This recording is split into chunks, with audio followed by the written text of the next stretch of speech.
Live from New York City, it's the Gary Null Show. And now, your host, Gary Null. Hi, I'm Gary Null. Once again, we're here to share information on how to live a longer and healthier and happier life. We begin today with a study from the Pescara University, which is in Italy. And they came up with a research paper about Ayurvedic spice. In this case, it's called turmeric. That's the yellow herb that you get in curry dishes. And it's used in thousands of recipes throughout the subcontinent and India.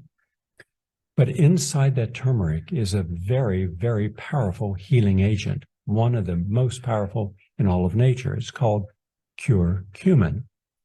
Curcumin is anti-cancer, antiviral, antibacterial, immune modulating, really helps your immune system, is good for your heart, and a lot of other things. There are tens of thousands of papers published in the respected journals on this. Now, all the information I share with you on health and healing every day all comes from the National Library of Medicine, PubMed, and this is the government's repository of the finest scientific articles that they can find. This is where all of my material comes from. What did this study find? It found that this particular spice, turmeric, and its active ingredient, curcumin, is good for your prostate. Well, when you consider how many men in the United States suffer from enlarged prostate, inflamed prostate, precancerous prostate, or prostate cancer, it's a bunch. And the older you get, the more likely it is that you're going to have this problem. So what this does is the curcumin reduces the symptoms of non-cancerous enlarged prostate. It's also known as benign prostatic hyperplasia. And the ancient Ayurvedic herbal remedy joins the list of several other nutraceuticals that have now been scientifically confirmed to reduce enlarged prostate. And people in this study were on a 6-month protocol. These are people diagnosed with benign prostatic hyperplasia and only used the curcumin. There was no other drugs used. And they had substantial improvement in reducing the inflammation, and that helps the body get back to normal. So you turn off inflammation, you turn off cancer, and you help with diabetes and heart disease, because all of these have inflammatory processes, part of it, like Alzheimer's and dementia. And curcumin turns off inflammation. Really terrific. I would say that as good as cat's claw and cayenne combined. So, and also they're not the only ones. Another study from Seoul National University College of Medicine in South Korea found that curcumin, C-U-R-C-U-M-I-N, inhibited hypoxia-induced factor 1 alpha in both animal and human prostate cell test.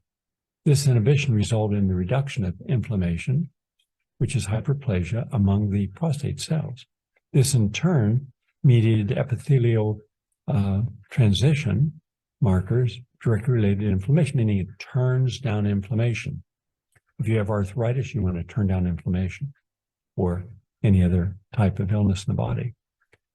From Washington University School of Medicine comes a study about your gut bacteria.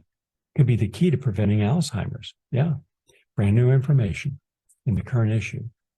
The key to preventing and treating Alzheimer's disease may lie in our gut bacteria in part, as well as in our brains. A new study suggests that the bacteria inhabiting the gut affects immune responses in the brains of mice, leading to changes in the rate of neurodegeneration. As evidence mounts that a healthy microbe, meaning a healthy gut bacteria, meaning clean foods, fermented foods, kimchi, your misos, and just plain probiotics, glass of beet juice, all of these help create healthy bacteria in your gut.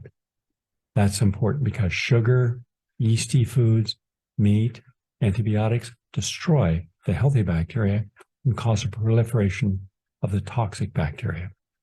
That's not good for your immune system because the gut bacteria directly impact the health or lack of health of your immune response. So this is just one more way they believe in treating Alzheimer's in humans. So where you live, what you eat, your lifestyle, all have an effect upon gut microbiome, and populations of microbes in it change throughout a person's lifetime. People with Alzheimer's disease have much lower microbial diversity in their gut than those who are healthy. And several studies point to the microbiome driving the development of neurodegenerative disorders like Alzheimer's, Parkinson's, Huntington, etc., multiple sclerosis, ALS. In the new study at Washington University School of Medicine in St. Louis, mice genetically modeled to develop Alzheimer's were divided into two groups. One was raised in sterile conditions from birth till death, and they studied the gut microbe. And the others received antibiotics to permanently change their gut flora. After 40 weeks, the brains of mice kept in sterile conditions showed much less neurodegeneration than those with typical mice microbiomes. The outcome in mice in the antibiotic group was less clear, but again, you have more damage to the brain when you don't have healthy bacteria, which means you got to have a healthy diet. You need the probiotics. So just focus on that. Next up, unprecedented in its potential impacts, could a new anti-cancer study reignite the kava, K-A-V-A, interest? This is from the University of Minnesota. A patent-pending blend of compounds from kava for none of the potentially adverse liver effects may see the much maligned herb reemerge in the dietary supplement space, according to the researchers there. It's an aqueous extract from the root of the Piper methysticin, and it's traditionally served as a beverage in South Pacific Islanders. And it just showed that there's a low incidence of certain cancers in several South Pacific countries. And proposing that what's really the base of this is what are called cavalactones, K-A-V-A-L-A-C-T-O-N-E-S. These are organic extracts. They can also have a long history of traditional use for anxiety. In fact, for many years, during the 1970s and 80s, kava, what was called kava, was used as an anti-anxiety herbal. But then it was shown to have some liver toxicity associated with some of the commercially available kava-containing dietary supplements. And that was over a 10-year period. So they simply took it out.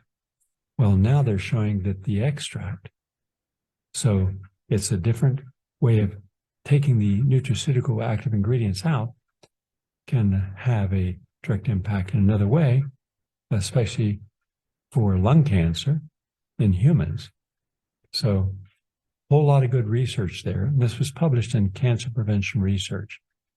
And the DNA damage resulted from tobacco carcinogens was also significantly reduced with prevention. And this was one of the preventative modes.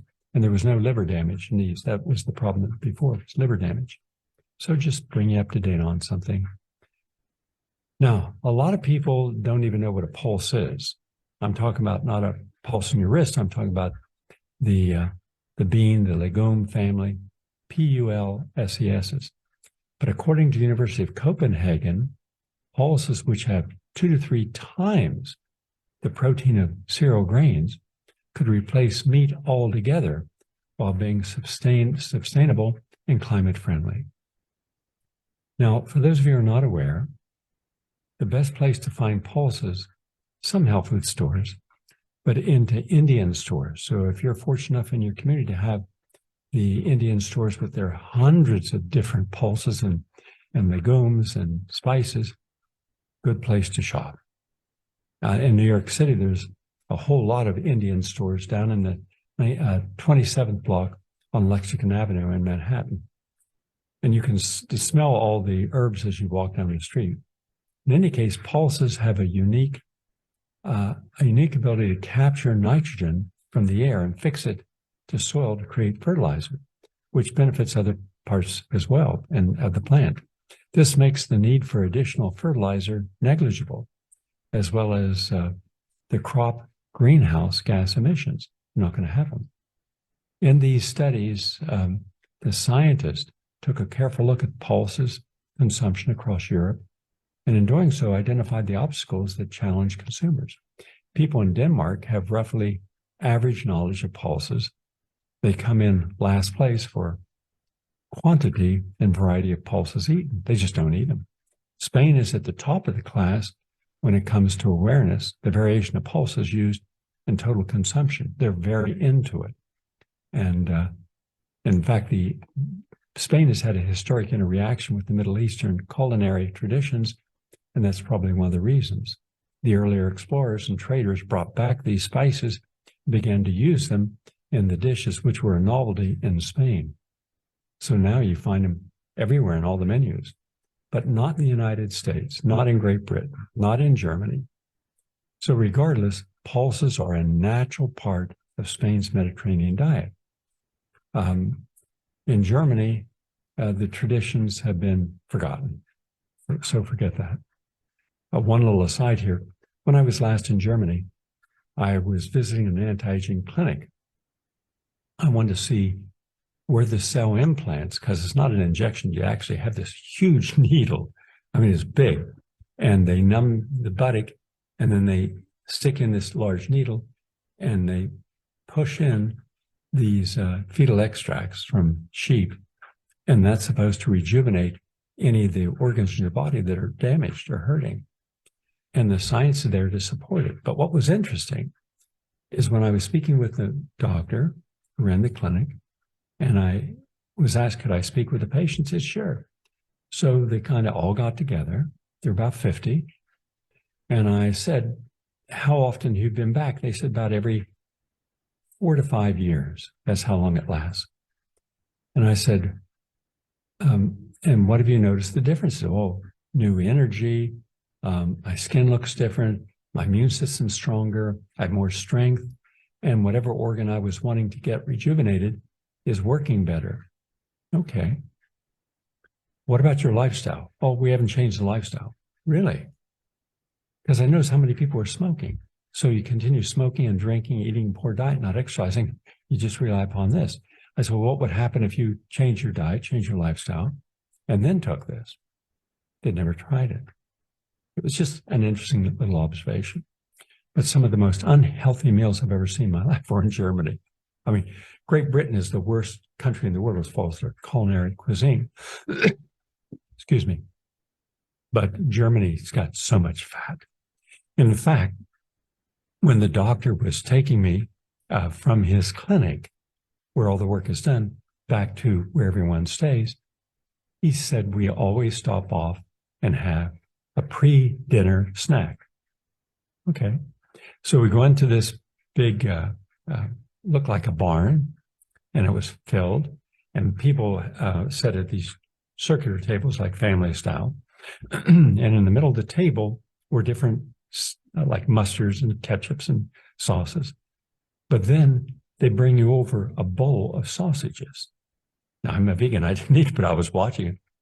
Now, these are not tiny little sausages. These are large sausages and different types of sausages, and that they make right there. They have their own slaughterhouse in the back. And I didn't want to get into, that whole issue with them. But I said, let me just get this straight. So they're giving you not a glass of beer, a whole pitcher of beer. I mean, it's had to be at least a quart of beer. And then you sit there for an hour and talk and socialize and eat these you dip your sausage into whatever season you went on it and eat it and drink it down with a beer. And then you go home and eat dinner. Good luck with that. I've never seen that in any other country, but that's why the German population is not as healthy and has a high degree of heart disease and obesity. In any case, pulses are very important. And if you want to wean yourself off meat, then my suggestion is try a veggie burger made not from genetically engineered material, but rather made from pulses. There's a lot of them out there, a lot of varieties, a lot of taste, but they're healthy. And they're giving you a high-quality plant-based amino acids, which are the building blocks of your protein in the body. So pulses, legumes, lentils, and from lentils you make dal soup. So you can make yourself a lot of healthy meals and substitute grains in a meal for a week. See how you feel with that. And by the way, you get less carbon emissions with using pulses than you do with beans and beef. Let me give you an idea. If you were to have yourself lamb or beef, let's just take beef, you're getting a huge amount, 499 kilograms of carbon CO2 per protein, per kilogram of protein. Beans and pulses, 11. 500 versus 11.